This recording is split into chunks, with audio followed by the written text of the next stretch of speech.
13 years ago, we entered into an unusual therapeutic experiment. 3 psychologists, Dr. Carl Rogers, Dr. Frederick Pearls, and Dr. Albert Ellis, each conducted 3 separate therapeutic sessions on film with a client, Gloria, on the same day. Each had a unique orientation, and this film series today has achieved worldwide recognition. I'm Dr. Everett Sjostrom, and it's my pleasure to introduce a sequel to this film today. Again, this film features 3 distinct approaches to psychotherapy with one client, Kathy. In this series, 3 therapists, each distinguished as a writer and a diplomate in clinical psychology of the American Board of Professional Psychology, will be demonstrating their unique therapeutic procedures. Interviewing Kathy first will be Dr. Carl Rogers, a resident fellow at the Center for the Studies of the Person in La Jolla, California. The book describing his system is Client-Centered Therapy. Secondly, I will be interviewing Kathy, utilizing my system, which I call Actualizing Therapy. I am director of the Institute of Actualizing Therapy in Santa Ana. The book describing my system is Actualizing Therapy. Thirdly, Dr. Arnold Lazarus will be interviewing Kathy. Dr. Lazarus is professor in the Graduate School of Applied and Professional Psychology at Rutgers University in New Brunswick, New Jersey.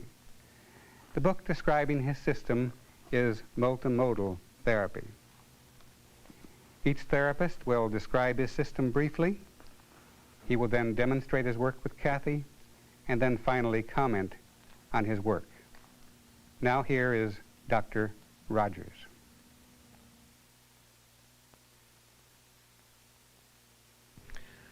I want to meet this client as a person, and I want our encounter to be that of 2 persons. I have no desire to have advance information regarding her. I'll work with whatever she wishes to reveal of herself. It's my hope that I can, first of all, be myself, be present, be real in the relationship.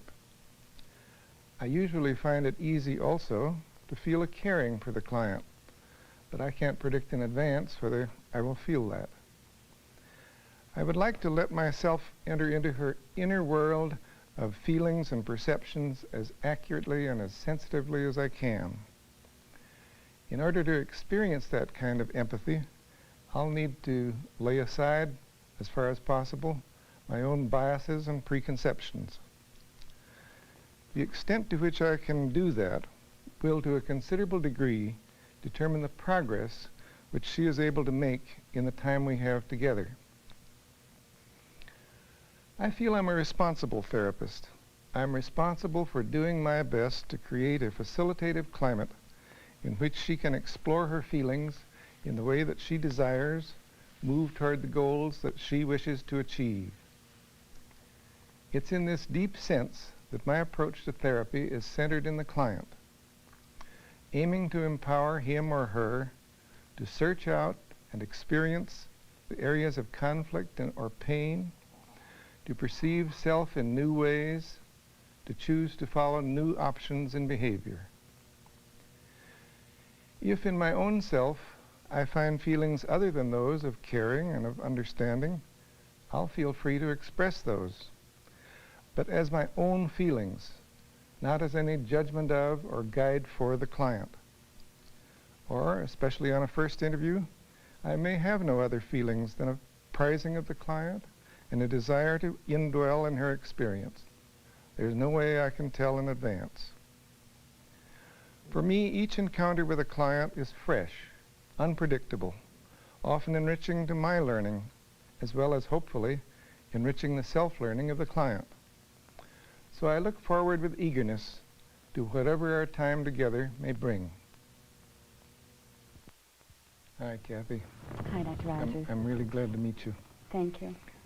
And I don't know whether you're feeling a little uptight under these lights and all, but I think I'm feeling a little uptight. But I don't think that'll last very long. And I have, not having met you before, I don't have any idea what sort of concerns or issues you might want to bring up, but I'd be glad to hear whatever you want to say. I'm not quite sure where to begin, but some of my concerns are I have become very much aware since my husband was killed last December. My own feelings of aloneness. And I don't think it's directly related to his death, because we had been separated for about 4 years before he was killed. And I became aware that after he died especially, that he was really very important in my life. I was kind of using him as a shield against going out and having other relationships.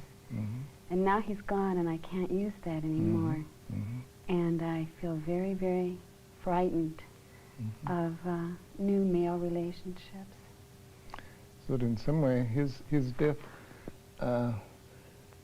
really made you more aware of the fear you have of new relationships, especially with men. Right, definitely. Definitely, I didn't have that to hide behind anymore. And I had a tremendous feeling of loss when he died, because I did care for him. But in going out with other men lately, I just have this feeling of, it's very strange, and I'm very uncomfortable. So that's, the feeling you have is something more than just the loss of him. It's a different feeling of feeling uneasy or scared or unsure. For a long time I didn't feel like going out, and that was fine, you know, that I was going through my loss of him, and so that was all right. I didn't push it or anything. But just recently I've started going out, and I've been aware for years of how lonely I am. I have been very, very lonely. I haven't been dating very much for the last 4 years, mostly just working and taking care of the kids. And I think I'm keeping myself in kind of like a no-win situation where I'm really lonely, and yet it's kind of like I'm keeping myself there because I've got a guard around me, and I'd like to kind of break out of that. It's as though you're in some way sort of responsible for your loneliness. Yes, I know that. I am. And that's something you'd like to break out of that shell, or that safeguard that you've been hiding behind. Part of me does. Part of you does. Okay. Part of me says, no way. So it really is a very ambivalent, two-way thing. I suspect it's been pretty comfortable behind that safeguard. It's more of a risk if you break out. Is that part of it?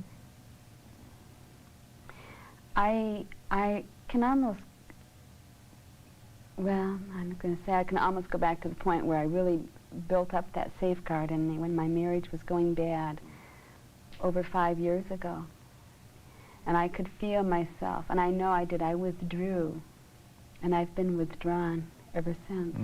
It's kind of like, no more. I don't want any more hurt. It's just too damn risky taking the possibility of being hurt again. And you've withdrawn from that for a long time. See, and I've been aware of this for a long time too, but I never go beyond the awareness level. So the knowledge isn't new. It's the question of what you do about it. That's right. That's right. How can one stay safe and still be open? And the way you shake your head makes you feel, I don't see any way. I don't. I really don't. If I did, maybe I probably would have done it a long time ago. Mm-hmm. But I don't.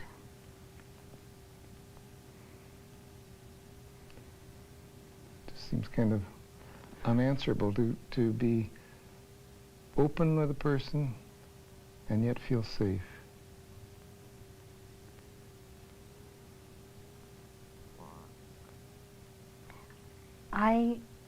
I think I'm a pretty open person to begin with, and everything is fine in a relationship as long as the focus does not turn onto me. I see.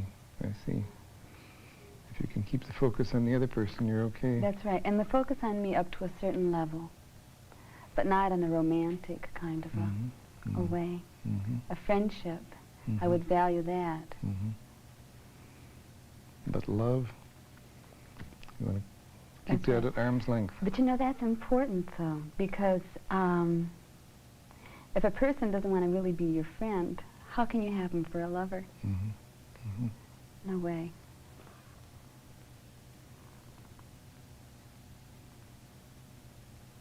Not quite sure I get that.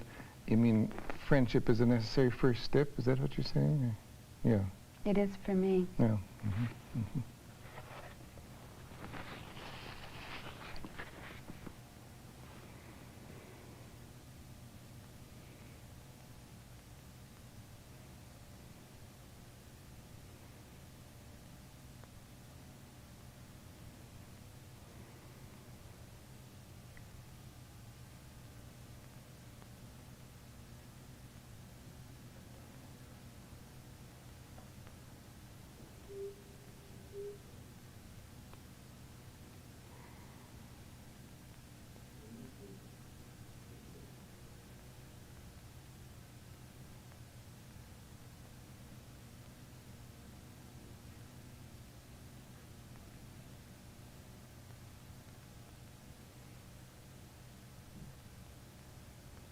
We've gotten to the point where I won't go beyond.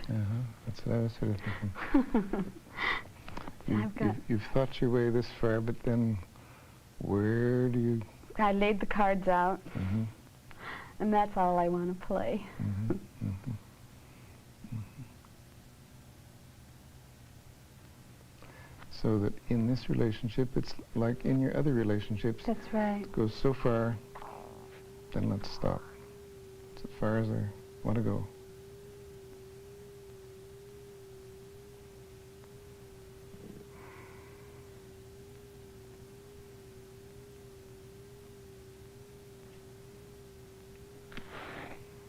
To go any further is a risk, isn't it? Yes, it is.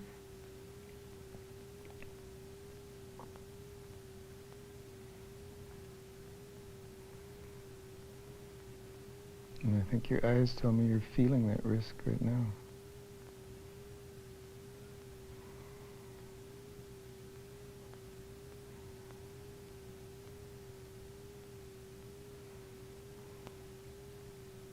So here I am.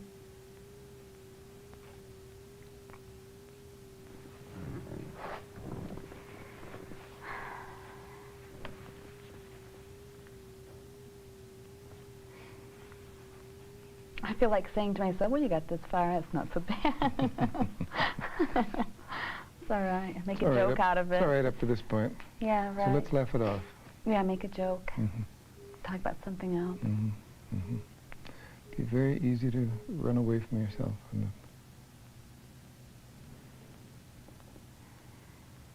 See, but that's it. I made a bargain with myself. There's two parts. The part that understands and it's all right, and the other part that's scared silly. But the part that understands isn't going to force the part that's scared Mm-hmm. when it's safe enough. Mm-hmm. Be kind to myself. Mm-hmm. Mm-hmm. You'll let the scared part come out when you're ready for it, when you When feel... the scared part feels ready. Mm-hmm. It's as mm-hmm. if part of me's in a cave, Mm-hmm. Mm-hmm. away from the rest of the world. Mm-hmm. But I certainly can't come out of that cave unless I know that it's all right, Mm-hmm. Mm-hmm. that there won't be a lot of pain to greet me. Mm-hmm. What's the sense in coming out? Mm-hmm. So it's up to the rest of me to make sure that there are nurturing people around me. Mm-hmm. And when you feel safe enough, either in this relationship or with other people, then you can let yourself come out of the cave and let the scared part of you emerge. That's right. That's why I value the friendships with men and with other people. I don't care for the rest. Not to say that I don't need it. I do. But I need the friendship and the safety and the security of that first. I took a trip not too long ago, and I met a man who I had known years and years ago, only very briefly. And I met him again, and I went out with him, and he was such a lovely person, a kind person, and a very good person. Anyway, it was in the mountains, and as I was driving back from his home, looking at the mountains, I had this feeling. It's kind of funny. I haven't read the Carlos Castaneda books, but I know the concept of the third eye.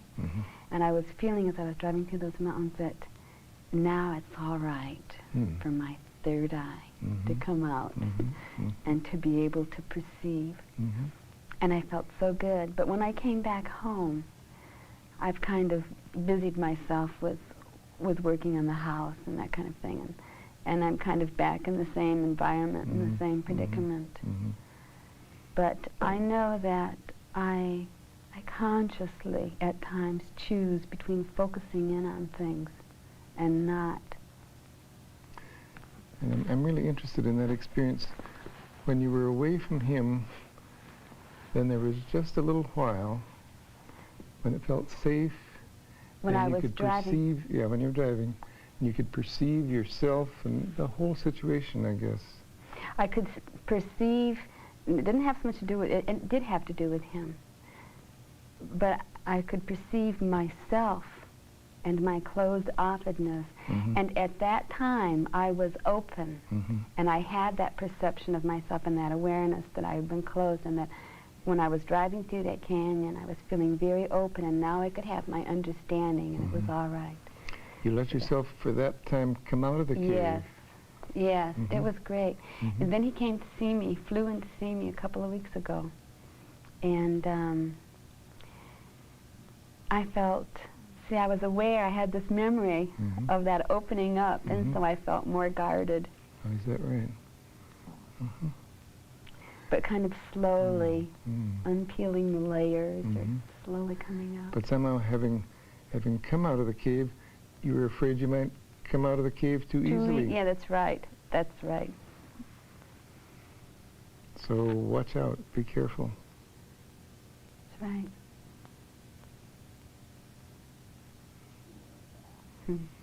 Sounds like a very tender, vulnerable part of you that lives in that cave.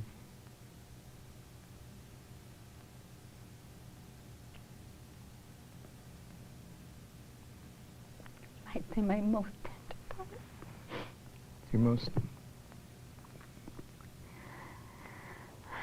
My most tender part. Your most tender part.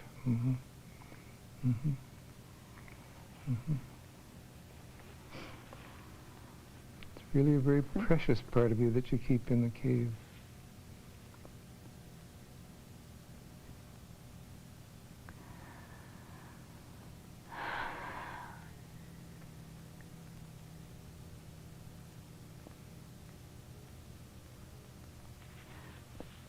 For a long, long time,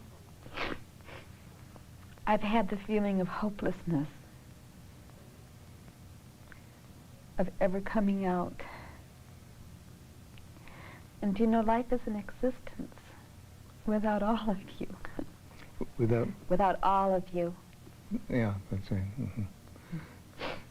So the hopelessness, I gather, is because you know you're not living with all of you. Part of you you're keeping well hidden. That's right. Well guarded. And isn't really living unless you can live it with all of you. That's right. It's just doing things. Mm-hmm. Just doing things. The part that, you know, that I consciously avoid are the arts. Mm. Things that I love. Mm. Music, theater, Mm-hmm. paintings, that kind of thing. So those are the things that I touch don't your get feelings. to the core. Okay, things that touch your feelings or touch the core of you, those you want to stay away from. That's They right. get too close to this very tender part of you.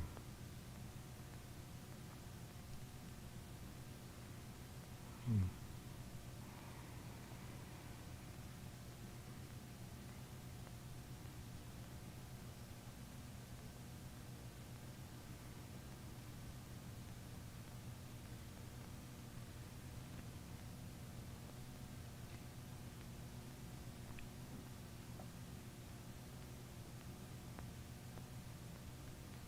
We reached another stop. Mm-hmm. But you felt safe enough to let out a little bit more. Now it's come to another stop.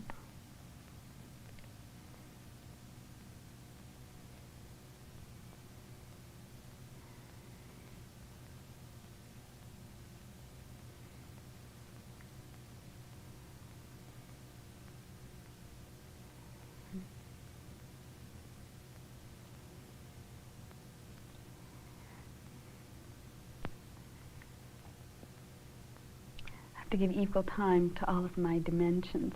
Yeah. I just felt, you know, in touch with my vulnerability, but now I'm feeling angry. Okay.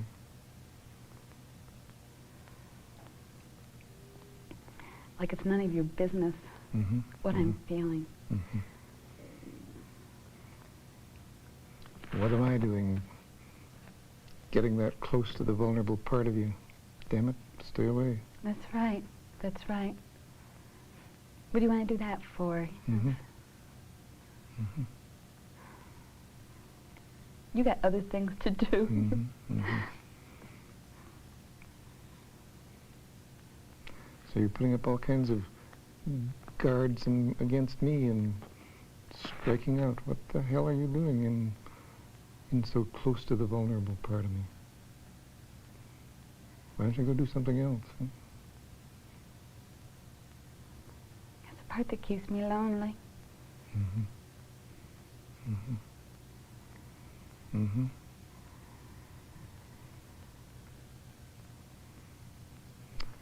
So that pushing away part, that kind of angry, get away from me part, is what keeps you very lonely. It's like I don't really trust that I can trust you to know that I can tell you this and that you may feel a little something about it. But what then, you know? I mean, you know, it's a nice story. Mm-hmm. Mm-hmm. So, big deal. Something else to do. What I hear in that is that you feel that I don't really care. Just a story, just That's right. something.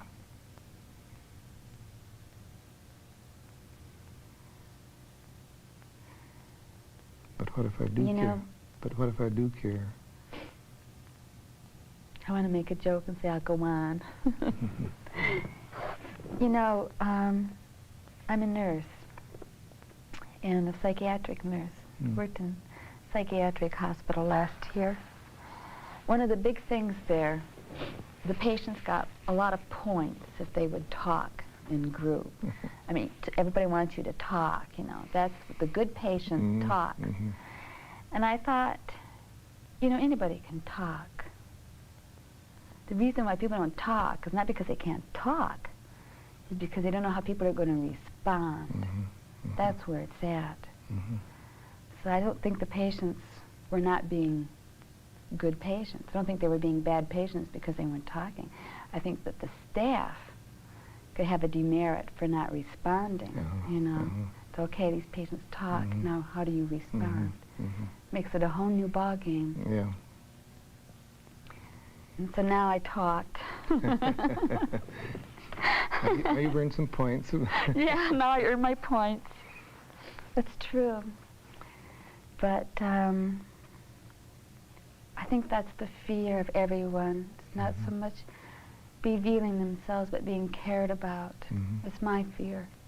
It's my fears after I reveal myself. Who cares? Yeah, it's when you let out a tender part of yourself, then it's damned important to know, but does this other person care? Does it make any difference?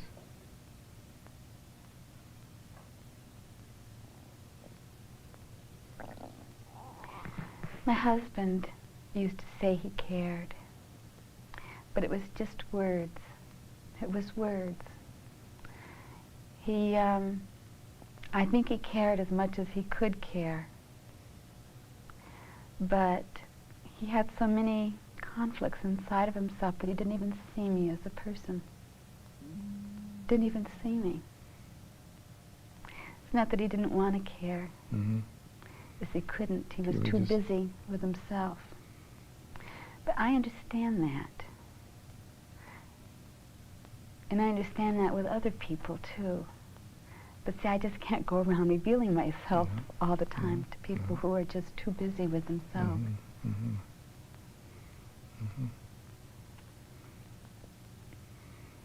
You need a response. You need a caring. You need to make a difference to somebody.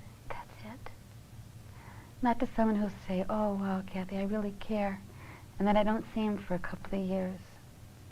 Oh, I'll call you. And then they never call. You know, when I first split up from my husband, I would go to these different functions, not with a date, but with friends, and meet a man and he'd say, I'd call you. And for a while there, I'd be sure that I wasn't home because I couldn't stand to know if he didn't call. And that way I didn't know if he didn't call. So, I mean, there was a possibility that he had called, but I wasn't home, so how could I know? So I was that vulnerable. I was really in touch with it. Makes so much difference to you to know whether the other person is going to really respond when they say they care. Do they care? That's right. Caring people. They'll call you. They'll say, they'll drop by. How's it going? That kind of thing. And that's not enough. No, that would be enough if they would do that. I see. That'd be just great. Okay. That would be just great.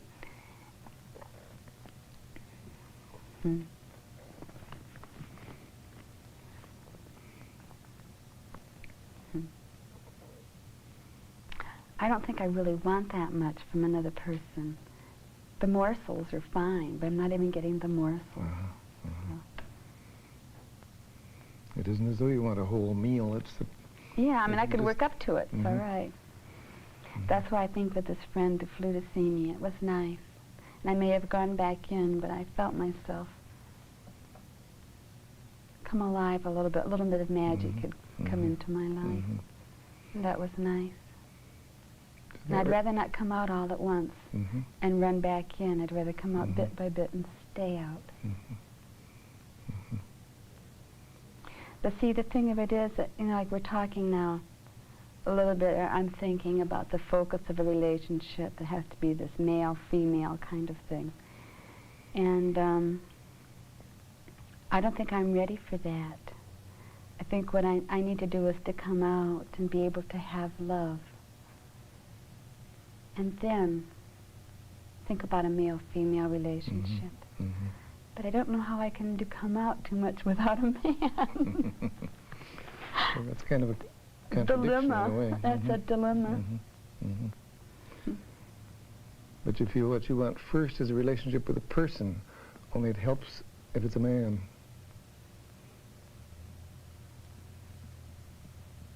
That's right.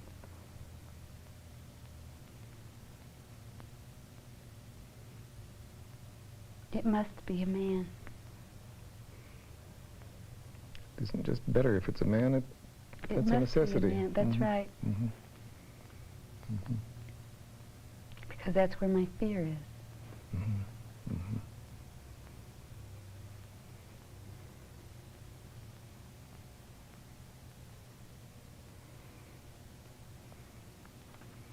So that's where your fear is, a fear of the relationship with a man. And yet, you'd like to be able to really come out of the cave first before it became a man-woman sexual relationship or anything like that. Is that what you're saying? I'd like to have a caring relationship. It's kind of funny. It's like a little girl wanting a man Mm-hmm. to take her out of the cave Mm-hmm. Mm-hmm. and care about, I'll put it back on me, I feel like a little girl. Mm-hmm. Someone to care about me and to know that I'm comfortable and that I'm all right. And then ask for himself. Then ask For himself, himself. of the relationship. Mm-hmm. Mm-hmm. But first, you'd like to have a man come at least to the entrance of the cave and take the hand of you as a little girl and lead you gently out, caring for you. And then maybe other kinds of things might happen.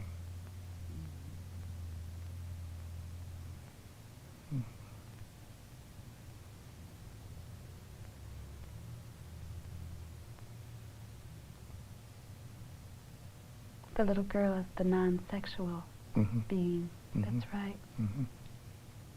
Don't use me sexually first. Mm-hmm. Mm-hmm. And then if you like it good enough, keep coming back. Mm-hmm. That's what I The don't little, want. the little girl will grow up if you care enough for her. That's right. Mm-hmm. And can respond as a woman Mm-hmm. if Mhm. the other is there. Can you tell him that? Could you tell him that?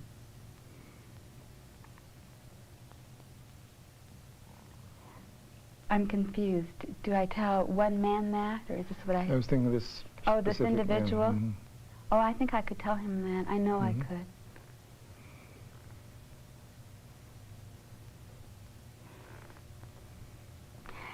But you know, I start putting him down. But I know that's just, my sister told me, she said, that's just because you're scared. Because I told her the kind of man I thought I would be comfortable with, and he is this kind of person. Mhm. And then I start telling her all these bad things, and she said, nobody would be perfect. You would do this with anyone. So, but with this person, I think I could. Maybe you could let him know what you need.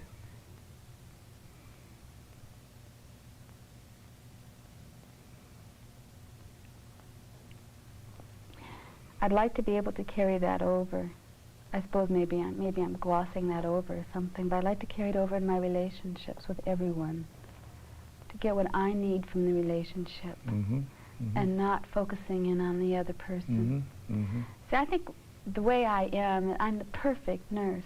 You know, anything for somebody else. Mm-hmm. And that's fine. I'm focusing on them anytime. Mm-hmm. But on myself, you know, I'm too scared to do that. Mhm. And not like that's a no-no, but I'd like to be able to do that, focusing on my own needs first. But I feel kind of selfish Mm. when I look at it that way. I feel like a taker instead of a giver. And that's got a negative connotation. You're so much a nurse that when you even think of saying, but I need this for myself, that seems kind of wrong. Mhm. It's selfish. Wait a minute, you know, you're the Yeah. nurse. What is this? Mhm. You're That's supposed right. to be caring for the other person. That's right. But once in a while you realize, I'd like to care for myself first.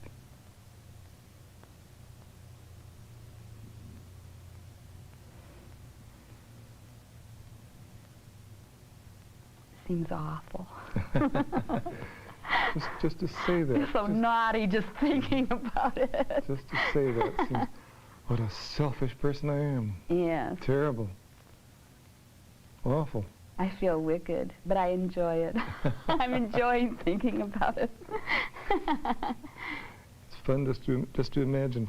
Yeah. I might want something for myself first It's in a really a relationship. lovely fantasy to be completely narcissistic completely self-centered and into pleasure and into comfort. Just being good to yourself. But in a way, you know, in a way I am being good to myself by keeping that vulnerable part of me away until it's safe. Because not everybody would be good to you.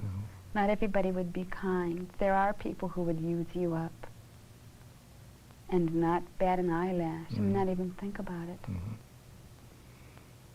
So that you have a real respect for your instinct for preserving yourself. That's right. You can't trust everyone. Not everyone would care.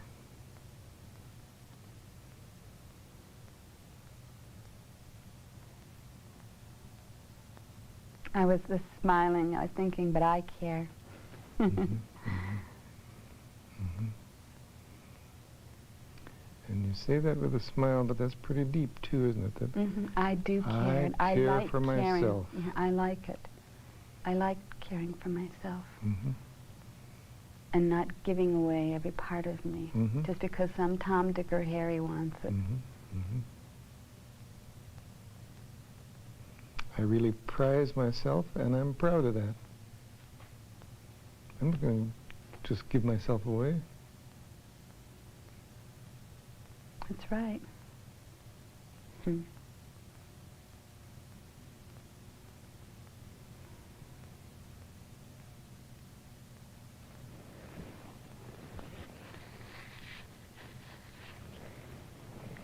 nice to have that feeling of caring for myself. That's good.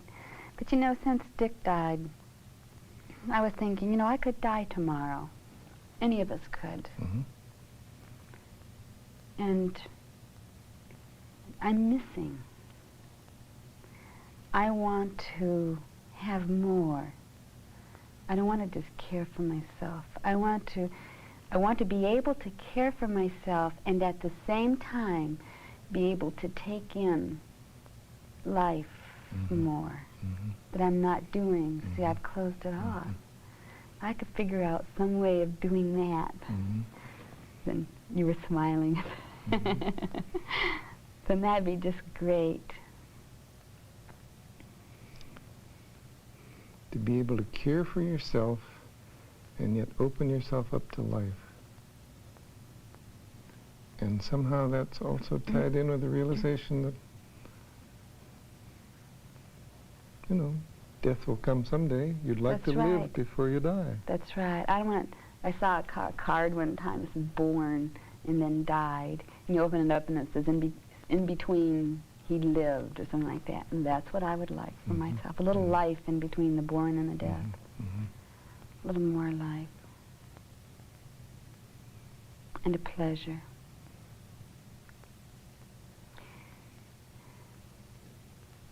See, that's what I'm missing deep down inside is the pleasure, the experience of pleasure and joy, those kind of experiences. I mean, I'm happy, I have fun, I do enjoy my children, but it's on a limited level. You don't really open yourself to joy. I guess fun, yes, sure. But joy is on a deeper level, see. So.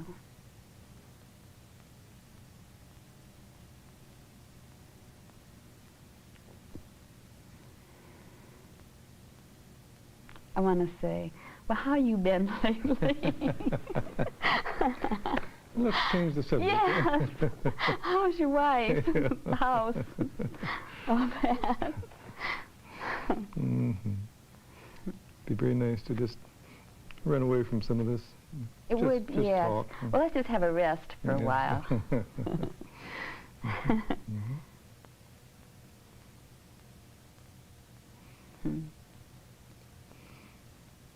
I'm impressed with the fact that when you need a rest, you really take it.